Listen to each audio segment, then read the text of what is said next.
Sir Martin, bakit naman nasa gilid yung anak ko? Baka naman pwedeng siya yung kumuha ng dialogue. Mrs., hayaan na natin si Direk ang mag-decide. Naku, kaya ng anak ko yan. Kaya niya mag-memorize ng mahabang linya. Magaling ang anak ko. Mrs., kung patuloy kayo magre-reklamo, i-disqualify namin yung anak mo. Tita. Sayang, paparating Tama naman na po. sina Direk at Tama ang na po executive natin. producer. Ano na, Ricky? Nasaan na yung mga Direk, eto Young na sila. Celeste natin? Di Oh, ba alita na pinatawag kayong mga ko tag, na? Rebecca. Diyos ko, hindi ka na naman Alice, prepared. Eto na, Direk, eto na sila. Oh. Sila na yon? Ilan yan? Direk, tatlo pa lang sila. Tatlo Tatlo silang lang? dumating. Oo. Yes. O, game start na. Okay, Ana. Hayop! Hayop ka! May araw ka. Ayoko to. Okay na. Next. Hayop ka! May araw ka rin! Papupulo ka sa impyerno! Ay, may braces. Ayoko to. Di ba kabilin-bilin ako walang brace? Sorry, Direk. Meron pa si Alice. Go, Alice! Go! Kaya mo yan! Ano mo yan, anak? Hayop ka! May araw ka rin! At mabubulok ka sa impyerno! Naku, ito na ba lahat? Wala namang magaling? Wala na bang iba? Ito Ito na na lahat lang. yun? Naku, direk. Kaya ng anak ko to. Ano lang yan? Nervyos lang to. Sino naman to? Direk, nanay niya. Naku, hindi naman pwede na babaguhin ko yung storya dahil hindi maka-acting yung anak mo. Pwede naman kaming makahanap ng iba. Hindi siya magaling. Maghanap ka ng iba, ha? Sige, Direk. Ha? Dali Hindi lang. ako Yes, papayag na Direk. ganyan yan. Sandali! Napakadali mo lang sabihin ng mga salitang yan dahil hindi parehas sa pinagdaanan natin. Hindi nyo alam kung ilang taon, ilang oras ang ibinuhos namin para lang matupad ang pangarap namin. Ikaw ang direktor. Extra lang kami. Pero sino ba kami para baguhin ang istorya? Kaya ito lang ang masasabi ko. Hayop ka!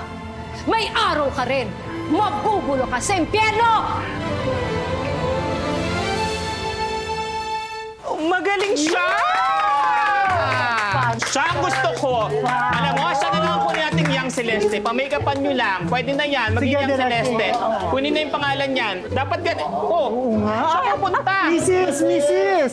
Alice, bakit hindi mo ginawa yung itinuro ko sa'yo? Bakit ganun yung acting mo? Bad acting! Nay, okay lang yun. Basta ikaw good acting ka ka-direct. Napaklap nga siya sa'yo eh. Seryoso ko. Nay, seryoso din ako. Baka ito na yung sign para ma-realize mo. Napangarap mo talaga yan. Pinasa mo lang sa akin. Pinasa? O calling mo? Calling ko? Or calling mo? Pwede. Mamaya na lang. Kasi may calling pa ako. May nag-miss call sa akin eh. Doon sa caster kanina. Nay, mas importante ito mamaya na eh. Alice, mas importante ito. Kung hindi ako kikilos, sino ang kikilos?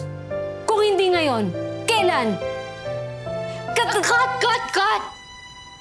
Puro ka nalang katarungan para kay Kadensyo. Paano naman yung katarungan ng mga anak na pinatay ang personal nilang pangarap para lang buhayin ang namatayang pangarap ng mga magulang nila? May pagdating sa pamilya, kung isang pangarap lang ang kayang buhayin, sino ba talaga dapat ang kikilos? Yung magulang? Yung anak? I'm sorry, anak. Hindi ko kasi alam na ganyan na pala yung nararamdaman mo eh. Akala ko kasi na reluctant star ka lang. Yung normal na nararamdaman ng mga pamilya sa showbiz. Nay, pasensya na, inaantok na ako. Mamaya na lang natin pag-usapan to.